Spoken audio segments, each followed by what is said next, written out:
Hola a todos, bienvenidos. Hoy vamos a hablar del mundo de la negociación, el arte de negociar.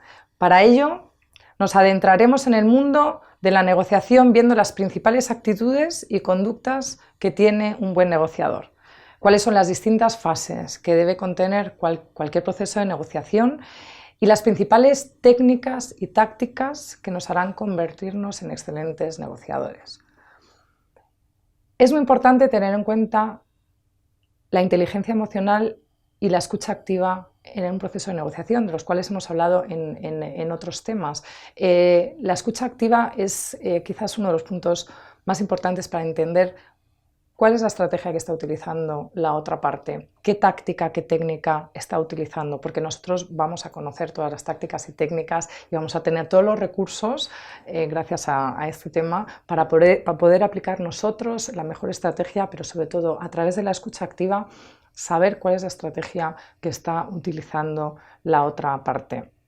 A negociar se aprende negociando. Obviamente hay negociadores natos que de naturaleza son excelentes, pero hay muchas formas de aprender a negociar y de hecho, bueno, todos estamos negociando desde el día en que nacemos, pero bueno, gracias a este módulo aprenderemos nuevas formas para seguir trabajando en el proceso de negociación. Este tema lo hemos dividido en dos apartados. En un primer apartado hablaremos de las actitudes y conductas de negociación y en un segundo apartado de las fases del procedimiento de negociación. Actitudes y conductas de negociación.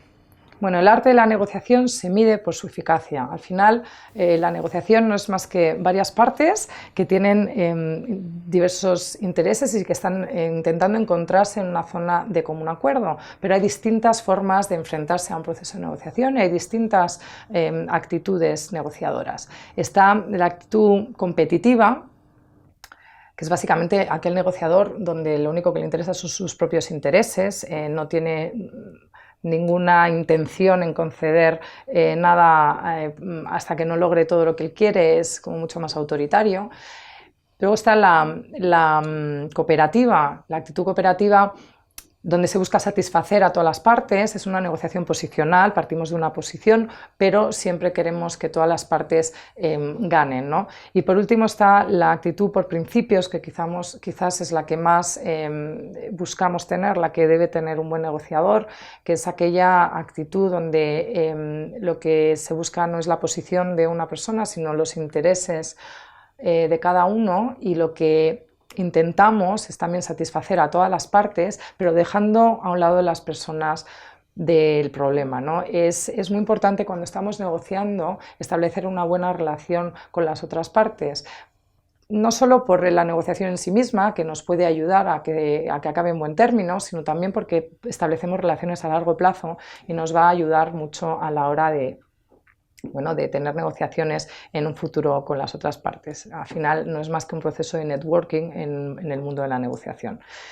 Existen también distintas conductas de negociación muy relacionadas con las actitudes que mencionábamos. Está la negociación cooperativa, que se basa en un principio de credibilidad y de respeto mutuo, donde una vez más se quiere satisfacer a todas las partes. Y luego está la negociación de confrontación, que es cuando el negociador cambia su conducta hacia una conducta más autoritaria, donde pues, tiene una confrontación de poder y lleva, digamos, el mando de la negociación.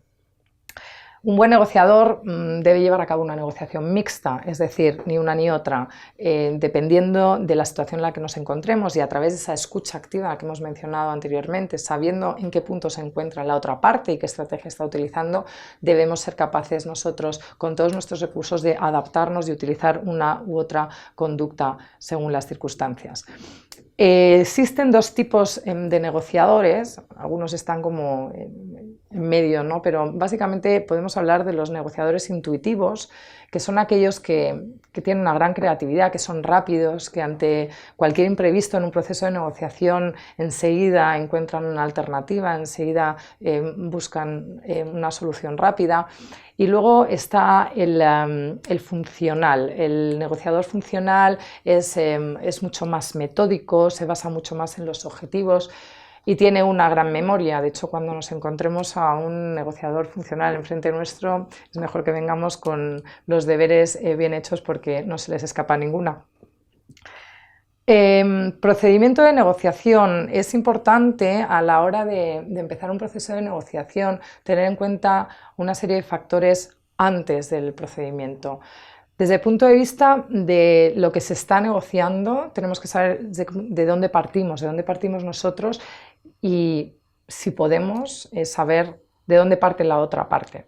Es muy importante saber cuál va a ser nuestro interlocutor, con quién vamos a estar negociando, saber si es una persona de nuestra misma cultura o de culturas distintas, en cuyo caso tendremos que conocer cómo se negocia en sus países, tendremos que saber si es posible, ¿no? Y a día de hoy, gracias a redes sociales y a mucha información que podemos encontrar en Internet, podemos saber más sobre la persona con la que vamos a negociar, lo cual nos tiene que ayudar mucho a la hora de establecer una estrategia. Entonces, antes de empezar un proceso de negociación con toda esa información, vamos a establecer una estrategia y vamos a fijarnos unos objetivos.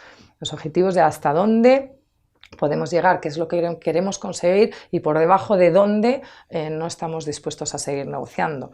Y en base a eso, pues sabremos qué concesiones estamos dispuestos a dar. Es muy importante y se utilizan mucho los llamados objetivos secundarios, ¿no? Los objetivos secundarios son aquellos que no son tan importantes, son aquellos que se pueden utilizar como moneda de cambio, y que es importante tenerlos porque en el proceso de negociación nos pueden ser muy útiles en la mayoría de los casos. El tiempo, la importancia del tiempo en la negociación. El tiempo es poder. El que intenta negociar en algo sin tener tiempo, con prisa, pierde mucho poder de negociación, así que siempre en la medida de lo posible cuando estemos negociando intentemos no tener ninguna limitación en el tiempo. Y bueno, algo muy importante que veremos a lo largo del módulo son distintas tácticas y técnicas de negociación. Son modelos de comportamiento y argumentos de estrategias que podemos utilizar. Una muy importante, por ejemplo, es MAN, mejor alternativa a un acuerdo negociado, que básicamente es saber qué es lo que vamos a tener si no negociamos, ¿no? ¿Cuál es nuestro punto de partida? Por encima de eso vamos a salir ganando. Es importante saber cuál es nuestro MAN, pero más importante todavía es conocer el MAN de la otra parte. Como decía, esto gracias a la escucha activa y gracias a todas las estrategias que vamos a aprender, deberíamos ser capaces de descubrirlo, porque sabiendo el MAN de la otra parte, tenemos el 80% de la negociación ganada, ¿no? Otras técnicas veremos, ¿no? en el módulo, pero hay técnicas que son mucho más impositivas, mucho más dominantes y otras que utilizan estrategias más suaves, ¿no? Y que se utiliza mucho, como mencionaba, los objetivos secundarios, quizás por ejemplo el método de sustitución, que consiste en presentar los objetivos secundarios como nuestros objetivos primordiales y en el proceso de negociación renunciar a ellos y cederlos para que hagan aparecer a nuestros objetivos primordiales. Esta es una de las tácticas bastante utilizadas en los procesos de negociación. El bloqueo es algo que se puede dar en un proceso de negociación, que lleguemos a un punto que ni para adelante ni para atrás. Y lo más recomendable cuando lleguemos a un bloqueo en un proceso de negociación es un parón en el tiempo, hacer un análisis de qué es lo que hemos logrado ambas partes hasta ese momento. Si es necesario, hacer un paréntesis, tomarnos un tiempo, y si aún así no conseguimos avanzar en el proceso de negociación, es recomendable que haya un mediador para conseguir terminar el proceso con éxito. Y muy importante, por supuesto, el cierre de la negociación. Importante el valorar qué es lo que se ha logrado por cada una de las partes, sacar las conclusiones, y lo más importante es que todo quede reflejado por escrito, qué es lo que se va a hacer, cómo y cuándo, y todo por escrito para que no dé lugar a ninguna confusión o malentendido una vez terminado el proceso. Así, al terminar el tema, deberíamos ser capaces de conocer las características que tienen las distintas actitudes y conductas negociadoras y saber identificar cuál es en la que nos encontramos nosotros, ¿no? Y poder incluso trabajar en las estrategias para cambiar si consideramos que la que tenemos no es la más adecuada. Como decía, ¿no? La de por principios es quizás la que más debemos trabajar.